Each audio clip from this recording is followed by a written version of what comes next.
Meus amigos do programa Entre Linhas, um grande abraço. Estamos de volta aqui em 92,5 pelas ondas do rádio no Dial 92,5 também na nossa página do Facebook, facebook.com.br Entre Linhas no Rádio. Estou compartilhando este programa especial no meu canal do YouTube também. Você nos ouve ainda pelo aplicativo da Santos FM, disponível nas principais lojas de aplicativos e também no site radiosantosfm.com.br. Como eu expliquei aqui na edição anterior do Entre Linhas nesta segunda-feira, estou ainda no modo home office com programas especiais, porque afinal de contas me recupero da cirurgia das varizes. Se tudo der certo, na semana que vem estaremos novamente aí no estúdio. Ainda dói um pouquinho, uma cirurgiazinha chata, viu? Já estou avisando vocês. É necessário, mas ela é chatinha, a recuperação dessa cirurgia. O bom é que eu estou no modo home office, estou acompanhando a Copa do Mundo, o tanto de partidas que é possível acompanhar. E para novamente falar sobre Copa do Mundo, falar sobre a eliminação do Brasil da competição e perspectivas para o próximo ciclo, próximos 4 anos. Estou aqui com o Vitor de Andrade, o curioso do futebol. Tudo bem, Vitor? Obrigado pela participação novamente aqui no Entre Linhas. Bom dia. Bom dia, Alex. Bom dia a todos que estão nos acompanhando aí no Entre Linhas. Falar sobre essa desclassificação do Brasil no domingo, derrota para a Noruega, um jogo em que o Brasil foi dominado na maior parte do tempo. E falar, né, do futuro da seleção brasileira, o que esperar, se o Ancelotti vai ficar ou não, o que ele vai fazer nos próximos 4 anos, se ele vai aplicar renovação total, se ele vai trabalhar aos poucos. Isso a gente vai debater nesse praticamente 1 hora de programa, né, Alex? É isso aí. Agora, Vitor, a CBF tem que agir nos bastidores e evitar que o Brasil jogue Copa do Mundo no dia 5 de julho, né? Ô, data miserável, né, Vitor? Então, o Brasil, 5 de julho é o meu sarriá, né? Talvez a derrota mais dolorosa da história da seleção brasileira. Junto com o Maracanazo, né, de 1950, talvez, para mim, a dolorosa, né? Não a mais vergonhosa. Vergonhosa tem o 7-1, tem as últimas aí que eliminações para seleções de segundo escalão do futebol mundial. E, aliás, é algo até que a gente precisa discutir, se o Brasil também já não está nesse segundo escalão, assim como a Alemanha e a Itália nem no segundo tá, né? Já caiu para o terceiro, que são as três maiores seleções da história. Se elas já não estão mais no primeiro escalão, é algo que a gente também pode debater hoje. Mas 5 de julho é uma data triste. E outra situação também, né, que eu estava conferindo aqui, é a segunda vez que o Brasil é eliminado num domingo em Copa do Mundo que não fosse final, né? A primeira vez também foi numas oitavas de final, foi contra a Argentina em 1990, foi num domingo. 24 de junho, na verdade, né? Não foi no 5 de julho, mas era um domingo também. E as 2 vezes que o Brasil cai numa Copa do Mundo no domingo, tirando as finais que o Brasil perdeu, né? 50 final entre aspas, que era quadrangular final, mas calhou de ser a disputa, né, do Brasil e Uruguai, e a final de 98 contra a França no Saint-Denis. Muito bem. Bom, tirando as datas, aí você falou sobre o segundo escalão. A gente já vai entrar nessa história do jogo, propriamente dito. Vamos falar das partidas desta terça-feira, especialmente, né? Porque dos jogos de segunda já se falou muito, enfim, águas passadas, né? Vamos falar do que vem pela frente. Só o Brasil, obviamente, que a gente vai voltar um pouquinho no tempo. Eu escutei algumas pessoas, Vitor, que é muito comum da nossa cultura, de colocar a culpa no treinador. O treinador é culpado. Se fosse o Dorival, o Fernando Diniz, que eram técnicos campeoníssimos aqui no Brasil, tivessem ido para a Copa do Mundo, tivesse acontecido a mesma coisa, iam pedir um estrangeiro. Aí veio o Carlo Ancelotti, campeão, pelo Real Madrid, pelo Chelsea, pelo Milan, enfim. Aliás, se eu não estiver equivocado, o Ancelotti estava naquele jogo de 82, né? Da Copa do Brasil e não estava na Copa de 82? Eu acho que o Ancelotti foi na Copa de 86, a Copa que ele joga. Se eu não me engano, enfim. Mas ele é daquela geração ali, né? E aí eu vejo muita gente dizendo, não, o Ancelotti é ultrapassado. O modelo italiano não se aplica ao Brasil. Eu acho, até tenho uma tese sobre a nossa base, a formação dos nossos jogadores, que está europeia demais e africana de menos. Eu preferia que a nossa formação fosse mais africana e menos europeia, mas enfim. habilidade, a ginga do nosso jogador. Você acha que o Ancelotti ele não entendeu ainda o futebol brasileiro? Ou ele é isso aí mesmo? Não é uma coisa, o clube onde ele trabalha todo dia com os jogadores, isso é uma coisa que os técnicos falam demais, né? Da repetição do dia a dia do trabalho, outra coisa é você pegar os caras e trabalhar com eles pontualmente, enfim. E o Ancelotti, você falou se fica ou não fica, ele disse que tem contrato e vai entrar no novo ciclo aí para a próxima Copa. Enfim, o que você acha do trabalho dele? Vamos lá. Para mim, até o momento, o trabalho dele é abaixo do que eu esperava. Eu esperava uma seleção melhor do que se apresentou na Copa. E eu acho que ele cometeu erros nas escolhas. E que acho que é o pior. Porque, assim, a gente tem que admitir. A seleção brasileira não chegou pronta para a Copa. O Ancelotti assumiu faltando um ano. Nesse um ano ele não conseguiu achar soluções para alguns problemas. Mas quando ele a convocação não foi boa. Eu acho que teve algumas falhas na convocação. Ela não foi péssima, mas também assim teve algumas falhas. Mas ao mesmo tempo, eu acho que a partir dos amistosos dos primeiros jogos da seleção, ele enxergou algumas soluções para os problemas que ele tinha. Só que quando foi para um jogo para definir, ele voltou nos problemas voltou aos problemas que ele teve ao longo desse um ano.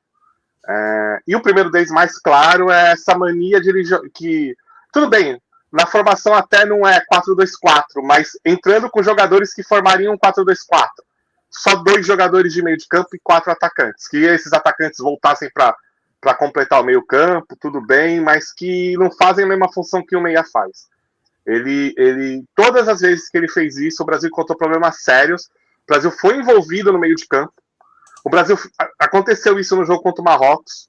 O Brasil, no primeiro tempo, tomou um totó do Marrocos. O Marrocos ficou com a bola o tempo inteiro. E se não o Vinícius Júnior achar aquela bola lá no meio do primeiro tempo, o Brasil tinha perdido o jogo para o Marrocos. Até porque o Brasil foi equilibrado no segundo tempo o jogo, mas não equilibrou de uma forma que pudesse ter marcado um gol. Achou um gol no primeiro tempo, quando o Marrocos era completamente superior no jogo. Olha, eu tô com a cabeça ainda... Tô tão perdido com essa derrota que às vezes acho que hoje ainda é segunda-feira. Olha só, Alex. E no domingo, o Ancelotti cometeu esses mesmos erros de novo. Os mesmos erros do jogo do Marrocos. Se você for ver o jogo, o Odegaard mandou no jogo. No meio de campo. Ele teve a bola quando queria. Aliás, o posse de bola, acho que se a gente for analisar aí, desde quando começaram a medir posse de bola, que foi na Copa de 66, talvez tenha sido o jogo que o Brasil teve menos a posse de bola na história das Copas do Mundo. Pois eu acho, Vitor, que em parte, foi isso que você falou, a pessoa não entendeu muito bem, né? Mas tem muito técnico de clube brasileiro que faz isso, né? O Martinelli entrou para ser secretário de lateral pelo lado e deixou e o Vinícius Júnior livre na frente, não sendo ponta, né? Sendo um segundo atacante junto com o Matheus Cunha. Isso pode funcionar? Pode, mas nem sempre vai acontecer, né? Especialmente assim, porque a Noruega estava muito tranquila no jogo, ela é franco-atiradora também. Né? Assim, para mim, eu gosto de... Se eu fosse treinador, e das formas que eu gosto de ver jogar, eu era criança nos anos 80, né? Entrei criança nos anos 90 e virei adolescente. Então, e você mais ou menos tem a mesma idade do que eu. A gente foi forjado no 4-4-2, né? Vamos dizer assim. A gente começa a acompanhar futebol no 4-3-3, já virando 4-4-2. O Brasil de 82 era 4-4-2, por exemplo. De 86 também, já. Né? Não tinham 2 pontas. Eram 2 seleções que não jogavam com 2 pontas, jogavam com 2 na frente e 4 no meio, do Tele Santana. Então a gente foi forjado no 4-4-2. O Brasil ganha a Copa de 94 no 4-4-2 claríssimo, né? Ainda com 3 volantes. Começa com 2 e termina com 3 volantes. O Mazinho era um volante. Eu gosto desse esquema tático, porque os atacantes são obrigados a se movimentarem mais, não ficam fixos. O centroavante no meio, um ponta naquela ponta sempre, outro ponta. Os atacantes circulam muito e misturam com o meio de campo. Só que no meio campo você joga com 4 jogadores de meio de campo. Em momentos do jogo de domingo, olha a minha cabeça de novo, de domingo, o Ancelotti, principalmente sem a bola, formava 4-4-2. A segunda linha era 4. só que era Martinelli e Ryan marcando nas pontas nessa segunda linha, com o Casemiro e o Bruno Guimarães marcando pelo meio. E aí, quando tinha a bola, não tinha ninguém para armar, porque esses dois aqui, tanto o Ryan como o Martinelli, eles não são armadores de jogo. O Bruno Guimarães era quem mais fazia isso, só que aí o Bruno Guimarães tinha um problema, né? Psicológico, ele perdeu o pênalti e se perdeu completamente do jogo. Aliás, o Bruno Guimarães, que pra mim, depois do Vinícius Júnior, era o melhor jogador da seleção na Copa. Né? E ele psicologicamente ele ficou abatido, ele sentiu o pênalti perdido. Então o Brasil ficou sem meio de campo. O Brasil perdeu o meio de campo totalmente, porque dois jogadores que estavam na função de meio de campo não são meio campistas. Um estava perdido e o Casemiro, que a gente já sabe que não é mais o auge dele. Ele está abaixo. Né? Você vê que ele oscila muito dentro do próprio jogo. E o Ancelotti não enxergou isso e manteve. Problemas que ele teve nos jogos anteriores. O Paquetá mesmo mal, o Paquetá não fez uma boa Copa. Ele dava equilíbrio. Era um jogador a mais de meio de campo de verdade. Então o Brasil tinha um pouco mais de equilíbrio no meio de campo. E aí, por exemplo, no jogo contra o Japão, o Brasil, tirando aquele tempo ali que ele tomou um gol numa falha, num erro não forçado, né? Que foi um erro de passe. Iniciando um erro de passe e o Casemiro não dá o combate porque já estava com o cartão amarelo. Desse período até o intervalo, o Japão teve o domínio do jogo. Fora isso, o Brasil dominou o jogo o resto do tempo inteiro. Mas você tinha jogadores no meio de campo. Aí, pela circunstância do jogo, ele viu que não precisava tanta força no meio de campo, aí ele foi botando atacantes para tentar ganhar. E não o contrário, que nem ele fez no domingo. Né? Que ele começou o jogo com o meio campo aberto, meio campo desmontado, vamos dizer assim. E aí, foi fácil para a Noruega. E depois, assim, as substituições ele errou. Talvez a única substituição que ele tenha acertado foi o Endrick no lugar do Matheus Cunha. E logo depois ele fez essa substituição colocando o Neymar de falso 9. Aí ele matou a velocidade do time. Né? Quando ele botou o Neymar, sabe o que eu achava? Que ele ia fazer o Neymar como se fosse um ponta de lança. Jogar o Vinícius Júnior e o Endrick na frente com o Neymar um pouquinho atrás, né? Aqui, assim, fazendo... Como se fosse o antigo ponta de lança, como o Zico jogava, o Pelé jogava. Atrás dos dois. E não ele fazendo falso 9 com ele que teve que fazer a função do Ryan lá na direita. E o primeiro gol sai num bote errado do Endrick, porque o Endrick não faz essa função. Pois eu já vou entrar no tema do Neymar. A gente está conversando aqui no Entre Linhas com o Vitor de Andrade, o Curioso do Futebol, do site O Curioso do Futebol. Assim, e por incrível, por pior que tenha sido o resultado, né, a eliminação do Brasil, ainda assim o Brasil teve chance, né? Teve chance do Endrick cara a cara, teve o pênalti perdido, que aliás essa é uma outra discussão. Cada um está levando para o aspecto que mais interessa. Tem gente que está detonando o Neymar de ter ido para a Copa. Era só não ter levado, né? A dele ter entrado era só não ter posto. Ou era só ter colocado ele em outra função. O Felipe Melo, por exemplo, o ex-jogador Felipe Melo, falou: para mim tinha que começar jogando, porque se ele bate aquele pênalti e sai 1-0, a história do jogo poderia ser outra. Mas é tudo ser. Mas ao mesmo tempo, pelo que ele jogou os 20, 25 minutos, talvez não tivesse nem o pênalti, né?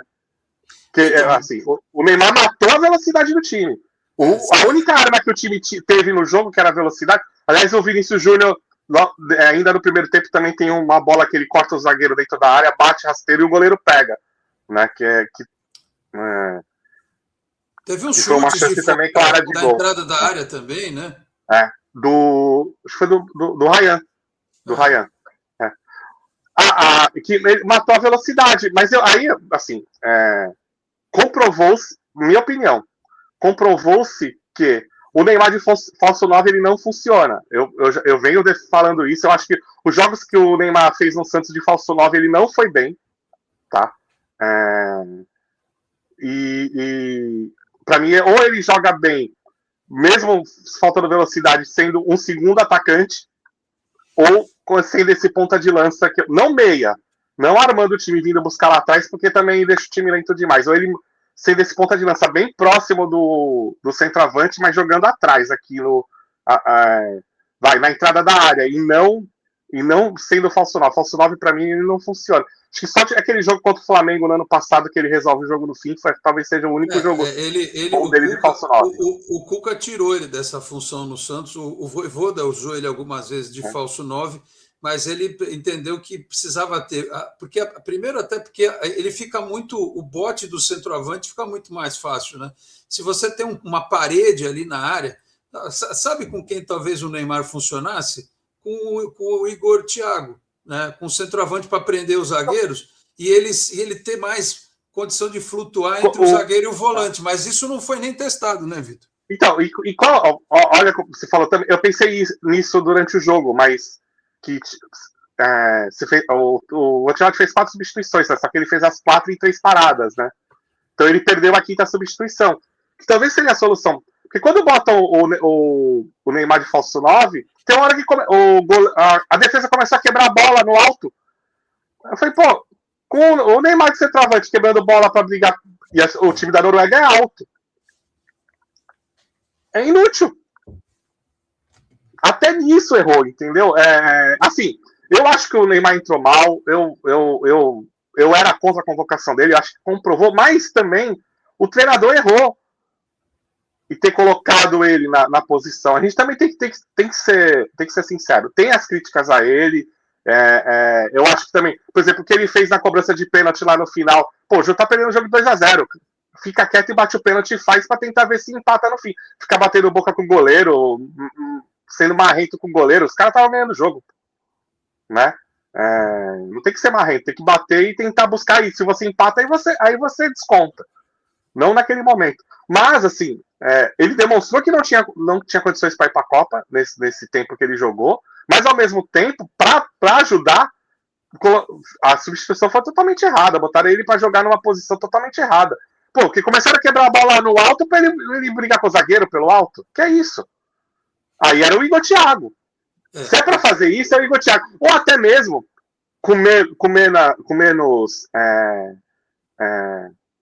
funcionalidade, mas até o Endrick. Porque por mais que o Endrick seja baixo, o Endrick é centroavante. O Endrick talvez não ganhe pelo alto, mas ele vai fazer o zagueiro disputar com mais dificuldade para o Brasil ter a segunda bola, entendeu? Para o zagueiro não cortar facilmente. Agora, com um cara que não é centroavante de centroavante, o zagueiro vai fazer a festa pelo alto. Aliás, esse negócio aconteceu na estreia do Brasil, que o Igor Thiago, quando a gente fala dessa coisa do secretário de lateral, pô, eu vi lance, o cara é um centroavante daquele tamanho, até a Cristiane, que foi uma revelação nos comentários, entre os ex-jogadores, eu achei a Cristiane excelente, né? Assim, a participação dela nos comentários da Copa do Mundo foi excelente, né? Para quem é misógino, diz que mulher não entende futebol. Assim, tem mulher que não entende futebol, como tem homem que não entende também. Agora, a Cristiane deu um show na Copa. Ela falou assim: pô, você tem um centroavante desse tamanho, o cara de área, desse porte, a bola não chega para ele na área, ele não está na área. Tinha lance naquele jogo da estreia contra Marrocos, que ele estava marcando na entrada da área, parecia o Tassiano no Santos. Então, assim, parece que o treinador convocou alguns jogadores por característica e por fase, mas não pensou no encaixe que esses caras iam dar, né? Enfim, aí fica tudo muito confuso. O que você falou, você tem razão. Você tem o Endrick para botar ele de secretário de lateral, guardadas as devidas proporções, era que o Carille fazia aqui no Santos com o Miguelito. Em vez de botar ele na meia, que é a função dele, bota o cara para correr atrás de lateral. Porra, não existe isso. Então, se é para fazer isso, bota outro lateral direito, joga com 2 laterais. Ou com um cara ali daquela função. Ou põe outro volante para marcar lá. É que o Brasil não tem hoje um cara que nem o Elano. Né? Vamos trazer aqui para o Elano, que é aquele meia ponta, o bom tempo no Santos hoje. Não é um ponta, mas é um cara do lado ali que joga daquele lado. Tem outros jogadores do Brasil. O Everton Ribeiro, na época do Flamengo. Você não tem jogadores assim, né, Vitor? Não tinha nessa seleção. Não tinha, não se preocupou em procurar. Talvez o Anderson Silva, que entrou depois lá no lugar do Bruno Guimarães, faça essa função ali mais pela direita, no meio de campo, marcando. Mas o Ancelotti não testou isso. Ele sempre colocou atacante, praticamente a Copa inteira, atacantes fazendo essa função. Aí você bota o atacante lá atrás, como é que ele vai chegar? Por exemplo, o Ryan é um cara que até funcionou bem, né, dessa forma, marcando. Mas aí lá na frente tinha um pouquinho faltava um pouco de fôlego, ele não tá na frente toda hora. Aí a gente tem um outro problema, que não está formando lateral não passa. O lateral só marca hoje. E o Danilo tá velho também, né? Se fosse o Danilo aliás, Libertadores, era outra coisa, né? O Danilo dá espaço para o cruzamento do primeiro gol e dá espaço para o chute do Haaland no segundo, né? Assim, a marcação do Danilo nos dois lances foi bem aquilo que precisa. Pro momento do lance, né? O momento já de quase final, ou de último passe ou da finalização. Agora, Vitor, como eu disse agora há pouco, as pessoas estão indo assim de acordo com as suas simpatias, né? Tem gente que odeia o Neymar porque ele votou no Bolsonaro, tem gente que odeia o Vinícius Júnior porque ele faz uma luta contra o racismo, sabe? Sabe, as coisas idiotas que as pessoas misturam e tal. O Vinícius Júnior está sendo criticado e eu acho que eu até entendo essa crítica, não é questão técnica, é questão de postura mesmo. Ele é o principal jogador do time. Ele está sendo criticado porque não bateu o pênalti, não assumiu a responsabilidade de bater o pênalti. Eu acho que ele devia ter batido. Você acha que ele devia ter batido também? Também, acho. Tudo bem. Ver a notícia de que foi ordem comissão técnica, o Bruno Guimarães ter bater, mas também assim, o cara é o melhor jogador da seleção na Copa. Se ele falar, eu vou bater, eu acho que ninguém ia recusar. Né? Vamos lá, em 2000, tudo bem que o Neymar era o batedor oficial de pênalti, mas Brasil e Croácia, aquela abertura da Copa 2014, que até eu tava em loco. O Brasil tá empatando o jogo, pênalti pro Brasil. Se o Felipão naquela fala, bate o Fred, se o Neymar falasse, não, eu vou bater, tu acha que alguém ia contestar? O Neymar era o cara da seleção naquele momento. Não. O cara da seleção hoje é o Vinícius Júnior. Se ele falasse, deixa eu bater, eu tô bem, acho que ninguém ia contestar. E aí eu acho que faltou. Ele tinha que ter assumido a responsabilidade. Eu concordo. Por mais que eu ache que mesmo ontem ele não tendo feito. Pra mim, ele ontem foi até melhor do que contra o Japão, tá? Mas não fez um grande jogo. Ele ainda foi o melhor jogador de frente do Brasil na partida. Ele teve aquele lance que o Nilan pegou no canto, né? Que a gente falou, que ele corta o zagueiro dentro da área. E ele que faz a jogada que o gol que o Endrick perde na cara do goleiro, né? A jogada é dele. A gente não pode esquecer disso. Enquanto o Japão, ele fez aquele lance que a bola vai na trave, que se faz o gol, seria um dos gols mais bonitos da história das Copas. É verdade. Então, ele ainda era o melhor jogador do Brasil, por mais que não tivesse tão bem em campo. Mas faltou um pouquinho de personalidade nele, sim. Ele poderia ter assumido a responsabilidade. Lembrando que, aqui entre nós, outra decisão errada da comissão técnica da seleção brasileira. Por mais que o Bruno Guimarães era o homem das bolas paradas, né, a maioria das fotos era ele que cobrava, o Bruno Guimarães só cobrou tem 30 anos, só cobrou 3 pênaltis com bola rolando, vamos dizer assim, no tempo normal. Fez os 3, tudo bem. Mas ele só cobrou 3 pênaltis na carreira. Ele tinha que ter. Então você não tinha Neymar em campo, você não tinha o Igor Thiago em campo, e você não tinha o Paquetá, que, pelo que eu li, eram os 3 principais batedores do Brasil. Os 3 não estavam em campo, né? Naquele momento. Mas. Né, é algo a se pensar. Você ter em campo o principal batedor, o cara que só bateu 3 pênaltis na carreira. Uma Copa do Mundo. Ô Vitor, o Vinícius Júnior vai fazer 26 anos agora, dia 12 de julho. Está perto o aniversário dele. Ele é nascido em 2000, então está para completar 26 anos o Vinícius Júnior. Ou seja, na próxima Copa do Mundo ele vai estar na maturidade, com 30 anos, tem mais uma Copa pelo menos, ou até mais 2 se cuidar, né? Ou até mais 3 se cuidar muito, afinal de contas tem uns caras de 40 anos jogando a Copa do Mundo, mas enfim. Vamos pensar daqui para frente. A gente enumerou aqui uma série de problemas e situações que nós vimos aí na seleção brasileira, enfim. O Carlo Ancelotti, ele está aí para começar esse ciclo. Eu digo para você, se ele não tivesse renovado o contrato, e a CBF do jeito que anda ousada, se eu fosse a CBF, eu ia atrás do Guardiola, do mesmo jeito que a Alemanha foi atrás do Klopp. Mas não vai acontecer, né? O Ancelotti já está com o contrato renovado. Assim, o Vinícius Júnior, o Endrick, que é jovem. Só um detalhe. Tem uma informação, tá? Quem está indo atrás do Guardiola é a seleção da Holanda. Não sei se vai aceitar, mas a seleção da Holanda vai fazer proposta. E olha que a Holanda, o barcelonismo nasceu do Cruyff, né? Do futebol holandês. Então, olha, seria um negócio espetacular. Mas, enfim, você está falando do lateral, né?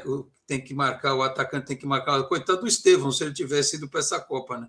Mas, enfim. Então, você vai ter o Estevão, você vai ter o Rodrigo ainda em boa idade, recuperado da lesão, tem ainda o Vinícius Júnior maduro, tem o Endrick, tem outros jogadores jovens em seleção, você que acompanha tudo aí de base, seleção sub-17, sub-20, o Brasil tem bons goleiros, tem bons zagueiros, mas assim, tudo nesse nível, né? De fenômeno mesmo, assim, jogador acima da média, esse que você olha assim e fala, cara, aqui no Santos eu guardo a proporção para não ficar endeusando, porque a gente não sabe o que vai acontecer com o Cauã Basile, por exemplo, super craque, o novo raio, não sei o que mais, até explodir, chegar no profissional e coisa e tal. Ele vai ter na Copa 18 anos, né, esse menino que está aqui no Santos. Agora, 18 para 19 anos. Se o futebol dele acontecer do jeito que estão falando, pode ser. Mas os outros clubes também. Tem o Flamengo, o Palmeiras, tem jogadores jovens de muita qualidade. Eu citei esses 4 atacantes aqui, né? Você acha que o Brasil, daqui para frente, ele vai ter um ciclo mais produtivo? Tirando essa geração, é o fim de uma era, digamos assim, né? Casemiro, Neymar, Bruno Guimarães, não sei se o Paquetá volta, Marquinhos, a zaga do Brasil, desculpa, com todo respeito, a zaga que, olha, não me agradou. Os goleiros, o Brasil vai ter que renovar goleiro, provavelmente. Você tem esperança com essa nova geração que está pintando aí? E talvez algum menino aí que a gente não tenha dado muita atenção, que esteja surgindo nos grandes clubes brasileiros? Então, o que eu enxergo é o seguinte: o único jogador que eu vejo com potencial para chegar próximo do nível de. A gente fala, caramba, esse cara vai fazer diferença. É o Estevão. Tá? O Estevão tem tudo para chegar. O Estevão tem tudo para ser mais que o Vini Júnior, por exemplo. Até por característica, até por questão de personalidade. Que já é bastante coisa, né? Que já é bastante coisa. A questão é que eu volto a falar. E o resto das posições? A gente vai ficar. A gente tem um monte de. Vamos falar assim, pela nomenclatura nova, um monte de extremo bom. Acima da média. E tem mesmo. A gente botou um menino de 18 anos, que é o Ryan. O Ryan não fez uma Copa ruim, não. Só que ele vai ter que ficar. Aí volta aquela pergunta: vai ter que ficar marcando lateral sempre, vai ter que ficar voltando. E o meio de campo? E os laterais? A gente não forma mais. Esse que é o problema. O Brasil sempre ganhou Copa com meio de campo que ou ele era muito forte para deixar os atacantes trabalharem com liberdade total, ou era o meio campo que pensava o jogo e facilitava as coisas para os atacantes. E com laterais acima da média. O Brasil ganhou 5 Copas com laterais tirando... Para você ter uma ideia, o lateral mais fraco dos 5 títulos do Brasil era um lateral esquerdo da Copa de 70. Que era o Everaldo. Mas o Everaldo foi para aquela função. Você só marca, porque na direita vai liberar toda hora, porque o Carlos Alberto subia toda hora. E aqui na esquerda você marca. Mas olha só, para você ter uma noção. Ou você tinha um meio de campo que aí vai para Zito e Didi, Clodoaldo e Gerson. 94 não era o meio campo tão brilhante, mas era o meio campo que te segurava para Bebeto e Romário ter a liberdade de fazerem o que queriam dentro de campo. E 2002 é o misto, porque você tinha ali Gilberto Silva segurando, eram 3 zagueiros, né? Tinha um a mais na zaga. Mas aí o Kleiberson fazia o equilíbrio, né? Indo e voltando. E aí Ronaldinho Gaúcho, Rivaldo e Ronaldo faziam o que queriam dentro de campo. Liberdade total. Aí pergunta se o Ryan tinha liberdade total para fazer o que queria no time de hoje. Ou o centroavante tem que ficar voltando. Ou o Matheus Cunha tem que voltar quase como se fosse o meia. Ou o Igor Thiago, nem você falou, correndo atrás de lateral. E o Mazinho, que você lembrou da Copa de 94, o Mazinho jogou de lateral direito muitas vezes. E ele fazia a dupla Mazinho, com o Jorginho, né? O Mazinho foi lateral por muitos anos, né? Ele começou como lateral. E até ele jogava até mais, mesmo sendo destro, mais na esquerda do que na direita também. No Vasco ele jogava muito de lateral esquerdo. Né? Ele veio na meia com o Luxemburgo no Palmeiras. Quando ele vai para a Europa a primeira vez, volta, e o Luxemburgo encaixa ele no meio. E o próprio Zinho, né? O Zinho era o antigo quarto homem, né? Quarto homem que falava. Tudo bem que era mais pela esquerda, né? Que o Zinho era canhoto, mas a gente falou do Elano agora há pouco, né? O Zinho também é essa mesma função. Então, esse meia que não é ponta, mas que recompõe e que cria. Você falou do Cleberson, falamos do Elano, falamos do Zinho. A gente não tem esse jogador, né? Até o Éder, se você voltar a pensar bem, o Éder na Copa de 82 ele era um ponta, mas era um ponta armador, um cara que voltava, que tinha um chute, né? Não era assim um ponta esquerda como era o João Paulo aqui do Santos, né? Um ponta-ponta mesmo. Como o Zé Sérgio do São Paulo e do Santos, era uma outra característica. Estou citando jogadores da época do Éder, né, Vitor? E o Zagallo que inventa isso com ele mesmo, né, jogando, que era um ponta que fechava no meio de campo, e depois você tenta com o Rivelino, que ele faz um meia vira a ponta esquerda, né? Para recompor isso. Mas então, eu acho, quando você falou que a gente forma mais como europeu e você queria que formasse mais como africano, eu quero que forme mais como brasileiro.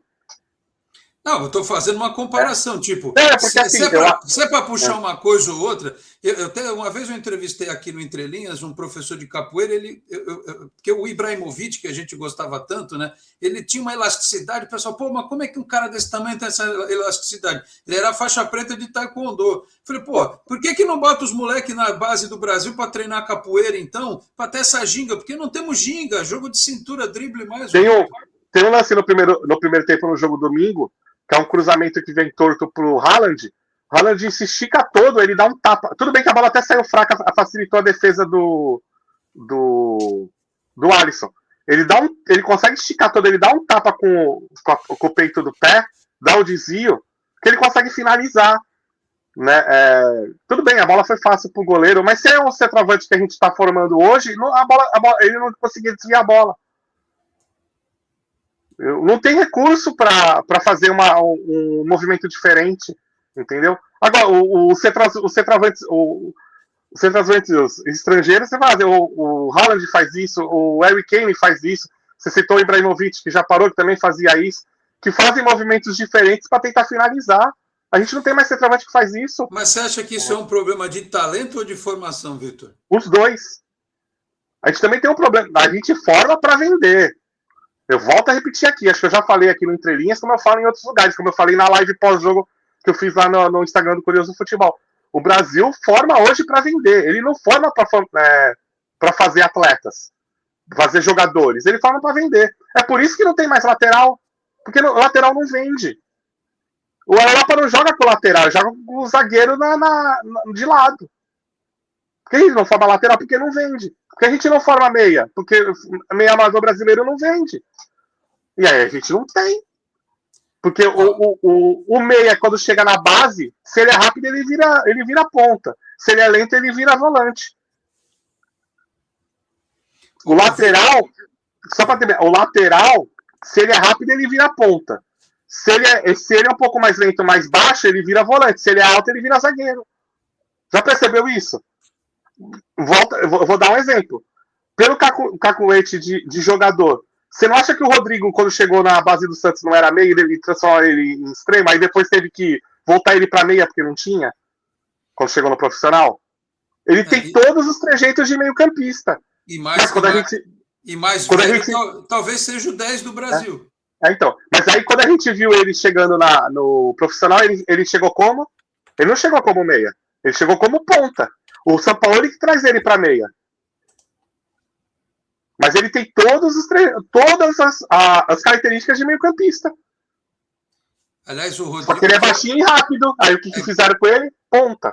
O Rodrigo é mais novo, 6 meses mais novo do que o Vinícius Júnior. Ele fez 25 anos esse ano, ou seja, ele vai chegar na próxima Copa com 29, é isso. Vai chegar com 29, ou seja, os dois têm condição de voltar. Agora, ô Vitor, eu tive a curiosidade de procurar aqui, porque andou tendo uns amistosos da seleção brasileira sub-20, amistosos em Santiago, no Chile. E eu vou ler para você aqui a lista dos 25 jogadores. Um até me chama a atenção por esse negócio que você falou, do zagueiro que joga de lateral. E aconteceu isso no amistoso do Santos contra o União São João nesse fim de semana. O Santos tem um lateral esquerdo que joga muito bem, um zagueiro que joga muito bem de lateral esquerdo, que é o João Ananias. E ele fez gol de cabeça. E eu acho que ele não vai durar muito tempo aqui no Santos, não, porque o Santos precisa de dinheiro. E os caras dão um pouquinho de vitrine e logo já colocam na venda. Olha só, goleiros, o João Pedro dos Santos, que diz que é um fenômeno, moleque de quase 2 metros de altura, Cauã Cunha do Palmeiras, Vitor Lamounier do Cruzeiro. Se você conhecer algum desses nomes, aí você me fala. Defensores, Arthur Dias do Atlético Paranaense, Igor Felisberto do São Paulo, o João Ananias do Santos, que a gente conhece, o João Vitor do Flamengo, Cauã Pacini do Atlético Mineiro, Luiz Eduardo do Grêmio, Pedro Gabriel do Grêmio, Vitinho do Atlético Paranaense. Meio-campistas, Jorge Ney, tem DJHORD, era mais fácil chamar só de Ney, Jorge Ney, do São Paulo, Eric Belé do Palmeiras, que a gente acompanha um pouquinho mais, né? O Gabriel Meck do Grêmio também, o Lucas Rodrigues do Goiás, o Luiz Pacheco do Palmeiras, o Ramon Rique do Vasco, o Zé Lucas do Sport. Atacantes, Gabriel Carvalho, olha só, já está no Al-Qadsia da Arábia Saudita. O Heitor do Palmeiras, que a gente acompanha algumas vezes também, o Isaac, que já está no Shakhtar Donetsk da Ucrânia, o Kaique Ayrton do Atlético Paranaense, o Luca Meireles, que foi do Santos, que a gente conhece um pouco também, e outro que já está no Shakhtar Donetsk da Ucrânia, o Ryan Leles do Cruzeiro e o TT do São Paulo.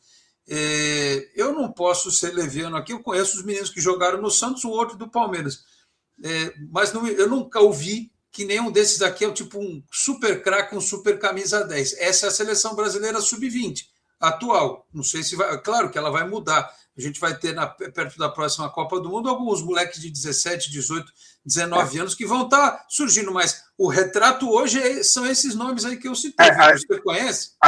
Por exemplo, a gente tem que lembrar que Ryan, Estevão, acho que o Hendrick ainda tem idade sub-20 também. Eles são sub-20 ainda. Então, ainda, né? O Jair, zagueiro, né? Jair, zagueiro também. Então, assim, tem bons valores. Não estou falando que não. Vai ter o super craque? Vai ter o gênio? Eu acho que o gênio até eu acho que é exagero. Mas super craque, eu acho que o Estevão pode chegar. Você já tem o Vinícius Júnior. Como você falou, já é bastante coisa. Né? Tem jogadores, o Alex, que se viram gênios por causa de uma Copa. Também tem isso também, que só prova que vira gênio numa Copa. Eu vou dar um belo exemplo aqui. Vai ter gente que vai me questionar. O Romário só carimba aquele gênio por causa da Copa de 94. Até ali era assim, era o super craque que ainda tem dúvidas, não dava para cravar 100%. Por exemplo, 92, tanto que tem o famoso amistoso que o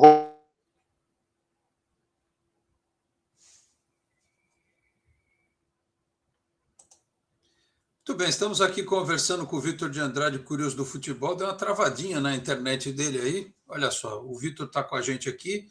Deu uma pequena travada, não sei se a gente consegue. Deixa eu remover ele aqui rapidinho, aguardando que ele possa se reconectar. Vou até mandar uma mensagem para ele aqui no nosso WhatsApp. Você travou. A gente está aqui, né? Nesse nosso bate-papo aqui. O Vitor deu uma travadinha aí. Daqui a pouco a gente vê se consegue retomar o contato com ele aqui, até porque a gente já está quase na reta final desta edição do Entre Linhas. Só recapitulando, né, afinal de contas, nesta terça-feira nós temos jogos importantes da Copa do Mundo, né? Cadê aqui? Vamos lá. Fase de quartas de final. Não, fase oitavas de final ainda, né? Calma lá, né? Nesta terça-feira tem Argentina e Egito às 13h, Suíça e Colômbia às 5h, né? Os jogos já começam a mudar de horário, enfim, já está ficando um pouquinho mais menos jogos, o pessoal já está, né, em depressão por conta aí o pessoal está em depressão por conta aí da nossa desse ritmo, né, que a Copa trouxe de 4 jogos por dia, enfim. Estou aqui, né? Estou falando aqui com o Vitor já nos bastidores.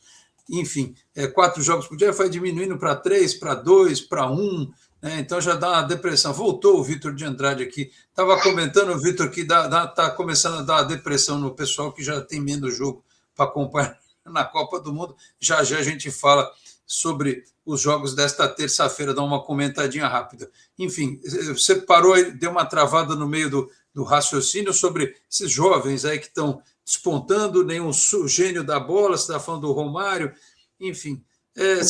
Você quer ver o Rames Rodrigues da Colômbia, por exemplo, ele joga na seleção colombiana que ele não joga em clube, é impressionante, né? Então, mas você estava falando do Romário, que tipo, em 92, tem até aquele famoso amistoso que o Romário briga com o Zagallo porque já que tinha que ser titular, porque ele foi reserva de Careca e Bebeto, mas era uma dúvida que se tinha se o Romário era melhor que Careca e Bebeto. Aí, 93, ele cresce, vai para o Barcelona, faz uma temporada espetacular, convocam ele, né, de volta, e aí na Copa ele confirma aquilo que estava se parecendo que ele é. E aí que ele entra naquele hall do grande gênio. É a Copa do Mundo que crava. Tem jogador que não precisa. Assim, aí eu critico o Neymar. Precisa cravar que o Neymar é gênio? Mesmo não tendo ganho a Copa do Mundo? Não precisa. Pelo que ele joga. Precisa cravar que o Zico tá nesse panteão? Não precisa. Porque o Zico comprovou-se com a carreira que tá nesse nível. Tem jogadores que precisam da Copa para cravar. Depois o Romário confirmou aquilo que ele fez na Copa. Hoje não se tem dúvida. Mas até 92, 93, não era certeza que o Romário estava nesse panteão. Ele confirma na Copa. Não é que nem o Ronaldo. O Ronaldo já chega a 98 já como fenômeno, né? E depois vai confirmar, ganha 2002, aí vai confirmando tudo. Então, tem muitas características. O Estevão pode ser o cara que a gente fala que é super craque, chegar em 2030, acabar com a Copa, e aí a gente colocar ele nesse nível. Ou não. Só o tempo vai dizer. Eu acho que ele não chega a gênio, ele é super craque, mas ele pode fazer o algo a mais e virar. Ele está num time, o Chelsea, que não é um mega... Quer dizer, não é que não é um mega protagonista, né? É um grande time da Inglaterra, que está sempre ali nas partes principais das tabelas e tal. Ele não está no City, não está no Real Madrid, que são tipo, mais, digamos, luminosos, o Paris Saint-Germain, o Bayern de Munique. O Chelsea ele é uma grande equipe, mas, enfim, ainda não está... talvez para o desenvolvimento dele até seja bom, né? Ele vai fazer melhor para a carreira dele do que alguns meninos que batem e voltam ou vão logo para a Arábia pagar muito dinheiro. Até pode ser que funcione para eles tecnicamente, taticamente, mas nem sempre, né? Enfim, cada um sabe bem o que faz da própria carreira. Aliás, eu acho que, em parte, essa coisa eu acho que você não tem fome. Você vê o goleiro do Paraguai, né? Que foi eliminado pela França. O goleiro do Paraguai jogou aqui na Vila Belmiro contra o Santos pela Copa Sul-Americana, tomou 2 gols aqui, né? O Orlando Gil. Pô, aí você fica sabendo que lá pelo São Lourenço, né? O cara teve que vender camisa, vender uniforme para pagar o tratamento médico dos filhos. Ou seja, um jogador desse, o pessoal está falando muito do Vozinha e tal, de Cabo Verde, né? Mas tem caras aí que jogam em seleção, que o contrato de clube deles não é que nem aqui no Brasil, que o cara com 16 anos já está milionário quando assina um contrato profissional. Então, eu acho que eles estão chegando deslumbrados demais. Eu acho que os clubes tratam muito mal o aspecto de assistência social. Os empresários fazem um mal danado para esses moleques. Eles ficam bajulando, endeusando, não sabem dizer para esses moleques que eles vão ter dificuldades. Acho que a maioria dos empresários é péssima, Vitor. Aí você chega na seleção brasileira, na Copa do Mundo, o cara, treme, não sabe decidir, não bate um pênalti, perde um gol na cara do goleiro e tal. O Endrick, coitadinho, o Endrick parece que fizeram uma lavagem cerebral na cabeça dele. Quando chegou no Real Madrid, até os espanhóis riram, né? Que ele falou que ele era fã do Di Stéfano, ou do Puskás, um negócio assim. Ele nem viu jogar, porra. Eu vi os vídeos. Que vídeo? É um pouco assim, o Pelé não tem nem metade dos gols dele em vídeo. Imagina do Puskás ou do Di Stefano. Os caras falam, pô, o media training mal feito. Falaram para ele assim: vai lá e fala que você era fã do Di Stefano ou do Puskás. Aí ele foi lá e falou, entendeu? E, sabe, soa falso, soa artificial demais. Então, sei lá, tá faltando para essa molecada botar um pouco de pé no chão. Né? Mas sabe o que é, Alex? Imagina que o bilhete premiado da loteria de familiares e empresários é uma pessoa. Imagine você perder o poder de ter vantagem em cima disso. Porque uma pessoa pode ter decisão. Aí todo mundo trata assim, ninguém vai contra, ninguém chama atenção. Nem o clube. Porque o clube sabe que se bobear, perde o jogador de graça e aí não fatura lá na frente. Não é? Então, assim, ninguém tem coragem para chegar nesses jovens ricos ou milionários, dependendo do nível que você tiver, e contrariá-lo ou falar, dar conselho, porque muita gente depende deles. E tem medo de o cara falar não e te tirar daquele círculo de ganho. Por isso que a família não. São raros os casos que a família consegue direcionar a pessoa. Aí eu tô falando como pessoa, tá? Aí o cara faz o que quer da vida, trata mal, não se cuida bem. Aí lá na frente cobra, né? De um jeito ou de outro, cobra. Aí o cara não tem a mesma carreira que poderia ter. Bom, o principal nome nessa história toda é o Neymar, né?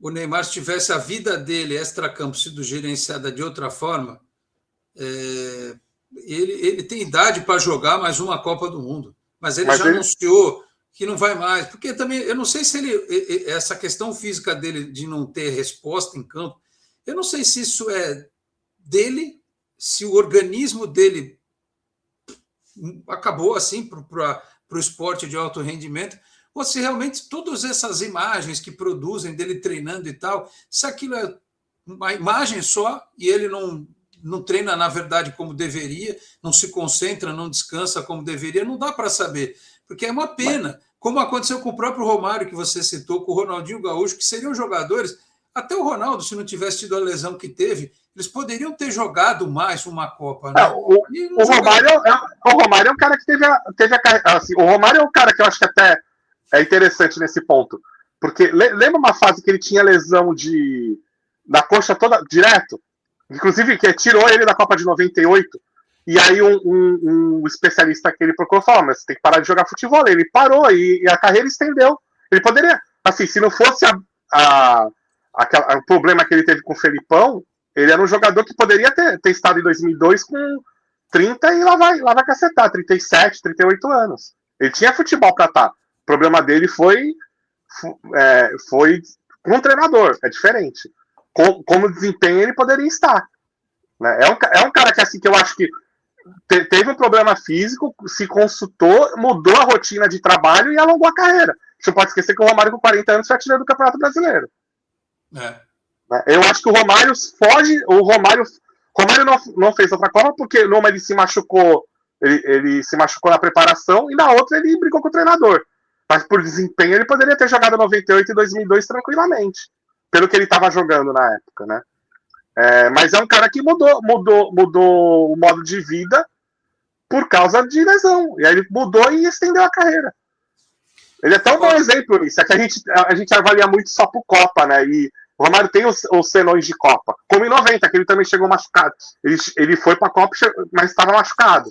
Praticamente não jogou, mas ele estava no elenco.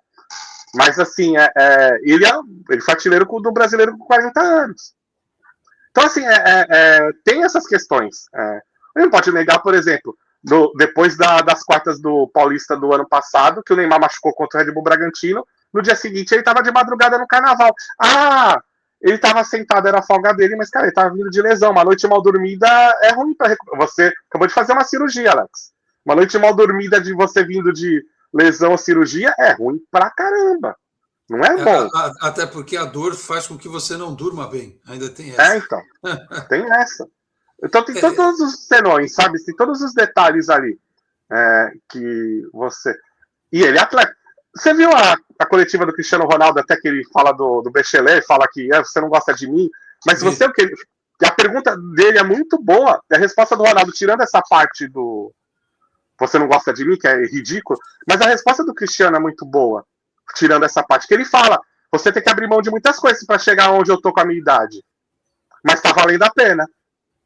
Então, isso que eu ia falar. O Neymar, assim, é uma pena, juro, é uma pena mesmo. O Neymar, se ele tivesse a mesma obstinação do Cristiano Ronaldo, o Neymar teria sido maior que o Messi. O Neymar teria sido maior que o Messi. O Neymar é o maior desperdício de talento da história do futebol brasileiro. Porque o Ronaldinho Gaúcho, que para mim foi um gênio espetacular, ganhou a Copa. Foi o melhor do mundo. O Neymar vai terminar a carreira dele sem ter ganho Copa, sem ter sido o melhor do mundo, simplesmente porque a família, especialmente, não soube gerenciar a forma como ele deveria se cuidar, né? Muitos compromissos comerciais, né? Parecia banda. Já viu banda que o cara toca uma noite numa cidade, pega o avião, toca na outra noite em outras cidades, quando não faz 2 shows no mesmo dia, né? Uma tarde numa cidade. Muita dupla sertaneja faz isso, né? Os super-astros do rock, o cara está num lugar. Uma loucura, o cara vive dentro de avião e desgasta isso com o tempo, né? Então, é o maior desperdício de talento da história. Aliás, a começar, porque é difícil, né? Precisava ser o Doutor Estranho, né? O multiverso da loucura, voltar no tempo e se perguntar: what if? O que seria se o Neymar e o Ganso tivessem ido para a Copa de 2010? Se o Brasil tivesse ganhado a Copa de 2010, ele já carregasse depois daquele período uma tranquilidade, não ser o cara da Copa de 2014 e por aí vai. Imagina se o Brasil ganha 2010 com ele. Aquela geração que poderia ter ido em 2010 e não foi pro Ganso, Neymar e Pato. A gente não pode esquecer do Pato, que também o Dunga não quis levar. E eram 3 assim. Pô, pergunta para quem treinou com o Pato no início de carreira no Inter e quando ele chegou no Milan. Eu já vi entrevista do Cafu falando que era Cafu, Maldini, Nesta. Os caras falaram, não, bota o Pato no time titular logo, que se ele não reserva aqui, ele vai acabar com nós 3. 3 dos maiores defensores da história do futebol. Ele não tá falando de qualquer um, né? E o Dunga não levou dos 3, cada um em certo momento ou e por motivos diferentes, cada um dos 3 se perdeu na carreira. Abriram mão, né? Abriram mão. De alguma forma, né? Enfim. Ô, Vitor, a gente está caminhando para o final aqui. Enquanto você esteve fora do Arampassan, eu falei dos jogos que nós vamos ter nesta terça-feira, né? Argentina e Egito, Suíça e Colômbia. Argentina e Egito é barbada para a Argentina, Suíça e Colômbia deve ser mais equilibrado, né? Aliás, se a Argentina e Colômbia passarem, eles se enfrentam na próxima fase aí. O que você acha que vai dar nesses jogos de terça-feira? Vamos lá, eu acho que os 2 sul-americanos são favoritos, a Argentina bem mais, né, claro. Para mim, eu ainda continuo com a minha tese que a favorita da Copa é a França e a segunda é a Argentina. Para mim, a Argentina está na frente da Espanha e de Portugal.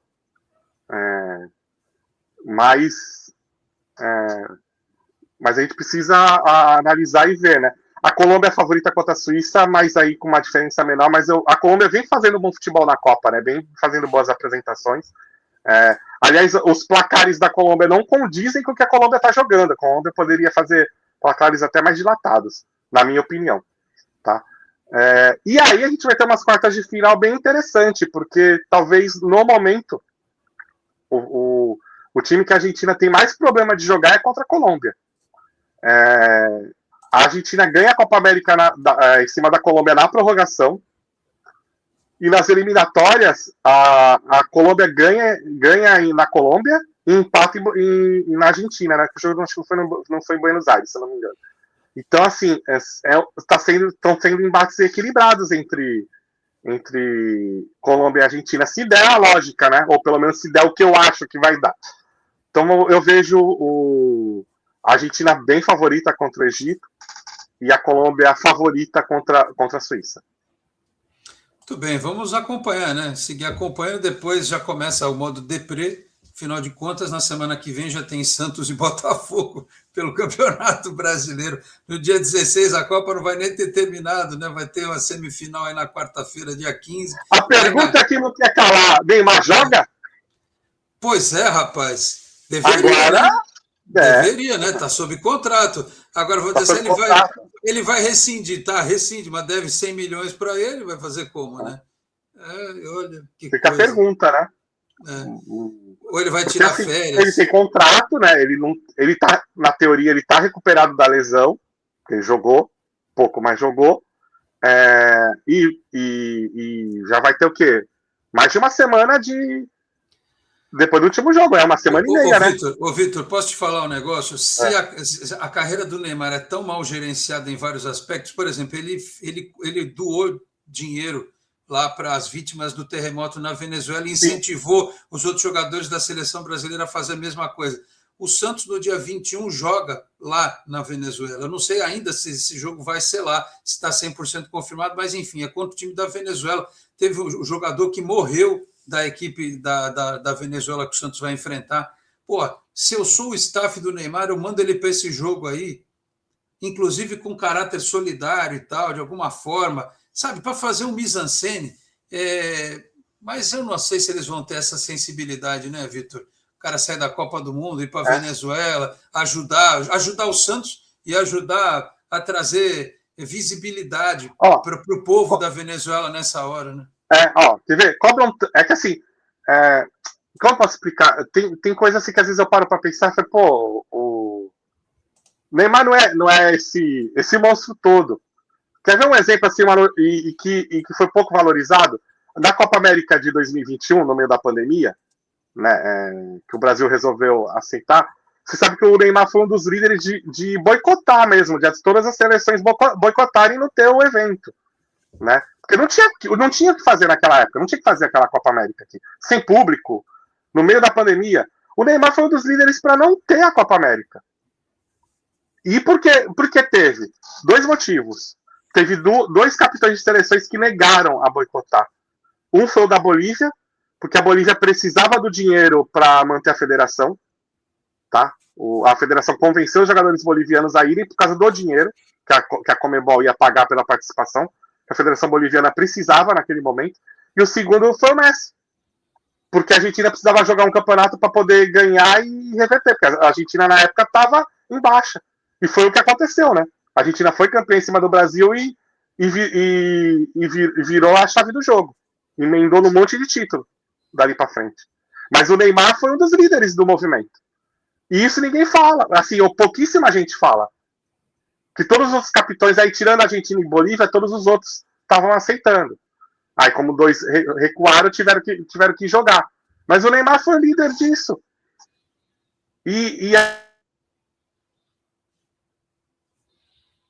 Travou de novo o nosso Vitor de Andrade, curioso do futebol. Bem lembrado aí do Neymar ter feito esse movimento aí na Copa América. Eu também não lembrava. Vou avisar o Vitor. Voltou. Atenção, calma lá. Voltou, Vitor. Está aqui de novo. Voltou. Aqui tá oscilando aí. Pode reclamar com a operadora, Alex? Aproveitar? Pode. Ô, cara, pelo amor de Deus, a conta tá em dia, tá? Eu paguei adiantado. Depois que eu tenho vivo. Mas vamos lá. Então, às vezes ele faz mais questão de falar da balada que foi, do não sei o quê, e às vezes ele tem pontos, que nem foi agora, da doação da Venezuela, mas é porque chama atenção, porque ele fez questão de fazer as coisas pessoais vazarem em certo momento, e agora fica isso, entendeu? Por exemplo, eu mesmo falo, eu vou ser bem sincero aqui, tem gente que acha que eu sou contra o Neymar, eu não sou contra o Neymar, eu sou contra o Neymar atuando no futebol hoje, especificamente, eu acho que ele não rende mais, e ele não tem consciência que ele não rende mais, e não muda as características de jogo dele, essa é a minha crítica. Pessoalmente, ele tem muito mais pontos negativos que positivos, só que eu analiso futebol. Só que eu sei reconhecer quando ele faz ponto positivo. O problema é que as pessoas misturam, né? Então, infelizmente, a imprensa brasileira está contaminada por misturar a vida pessoal do cara. Que é outro ponto positivo dele, quando teve o caso de racismo, quando ele estava no Paris Saint-Germain, contra de um membro da arbitragem contra o jogador adversário, não era nem do time dele. Quem foi que liderou para todo mundo sair de campo?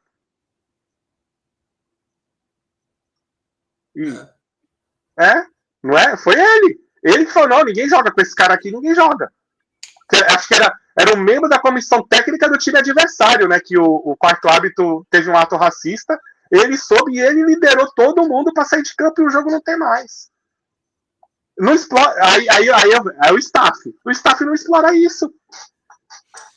Então, aí permite que ele fique batendo boca com a Luana Piovani na internet, por exemplo. Batendo boca com o torcedor depois de jogo. Torcedor depois de jogo. Assim, eu tenho.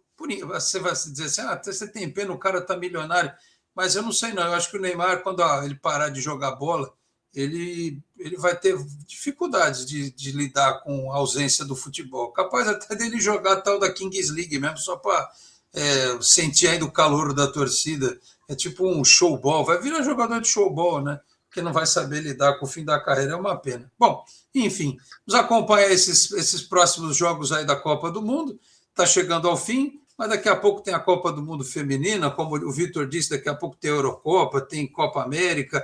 O futebol não para, a despeito de toda a mercantilização que virou esta Copa do Mundo, porque a CBF mercantilizar a CBF a gente já estava acostumado. Agora, a mídia brasileira mercantilizar a seleção brasileira do jeito que foi esse ano, eu nunca vi algo parecido, inclusive ao ponto de você mercantilizar tanto, que não havia espaço para fazer críticas à atuação da seleção e dizer para as pessoas, olha, o Brasil não é favorito para ser campeão, tem seleções melhores. O Brasil nunca, na minha opinião, nunca teve a cara de um time campeão dessa Copa do Mundo, mas tinha gente fazendo questão de dizer para o torcedor, não, vai dar, mas faltou uma vírgula, um porém aí, que essa seleção tinha uma série de problemas e que, se ganhasse, ia ser quase que um milagre, e não ganhou, acabou caindo até antes, mas acho que cairia depois, viu, Vitor? Não sei se passaria pela Argentina, sei lá, não sei se passaria pela Inglaterra, pelo México, ia ser muito difícil. Apesar que tem aquela estatística, né? O Brasil enfrentou a Inglaterra em Copa, é campeão, né? Não enfrentou, não será não dessa vez. Não chegou lá, né? Não chegou, fica para a próxima. Vitor de Andrade, o curioso do futebol, quem quiser acompanhar, como sempre, aquele recado lá no site, nas mídias sociais, o Vitor agora lá com o Instagram bombando também, né, Vitor? Dá o teu recado antes da gente encerrar. Visitem lá, @Curioso do Fute nas mídias sociais e também curiosofutebol.com.br, acompanhando a Copa do Mundo, acompanhando também aí o futebol brasileiro, que não, tirando Série A, não parou, né? Tá tendo jogo direto aí, categoria de base, Série B, Série C, Série D, segundou na Paulista, e a gente tá aí direto. Tá certo, gente? Obrigado, Alex, pelo convite. Precisando, estamos à disposição. Um abraço. Muito bem, vamos ver se a gente marca em breve para o Vitor ir no estúdio também, para a gente bater um papo online. A gente bateu muito papo esses dias, né? Fazer uma ida do Vitor lá no estúdio para a gente conversar no Entre Linhas. Tá bom, meus caros? Estamos fechando esta edição do Entre Linhas. Nós voltamos amanhã a partir das 9 da manhã. Muito obrigado a todos pela audiência. Um grande abraço. Até lá. Tchau, pessoal. Valeu.